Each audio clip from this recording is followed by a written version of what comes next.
ఈరోజైతే నాకు ధూళి తీరిపోయింది. హాయ్ అండి అందరికీ. ఈరోజైతే చాలా కష్టమైన పనిలో అయితే నేను ఇరుక్కుపోయాను.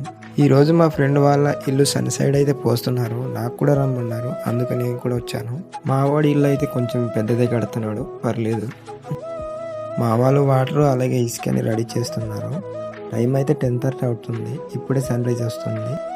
మేస్త్రీలు అయితే పక్క సైడ్ చెక్కలు కడుతున్నారు. అంతలోపు నేనైతే సిమెంట్ తేయడానికి అయితే వెళ్ళేసి వచ్చిన తర్వాత 2 బస్తాలకి సిమెంట్ కలిపేసి మరో 2 బస్తాలకి మేమైతే రెడీ చేస్తున్నాము. అంతలోపు అయితే గంజి అయితే వచ్చింది. గంజి తాగిన తర్వాత మేమైతే మళ్ళీ వర్క్ స్టార్ట్ చేసేసాము. మేము కలిపిన 4 బస్తాలతో కాకుండా ఇంకో 4 బస్తాలు అయితే అయిపోయాయి. అలా ఈవినింగ్ వరకు అయితే పోస్తూనే ఉన్నాం. ఈవినింగ్ అవ్వడంతో చిన్న టీ బ్రేక్ అయితే తీసుకున్నాము. టైం అయితే 5:30 అవుతుంది. ఇంకా అయితే మా పని పూర్తి కాలేదు. కనబడుతున్న 2 పిల్లర్స్ అయితే ఉన్నాయి.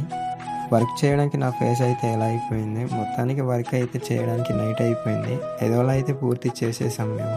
నా కష్టానికి చిన్న లైక్ అయితే కొట్టండి. సరేనండి, ఇంకో మంచి వీడియోతో మళ్ళీ కలుద్దాం.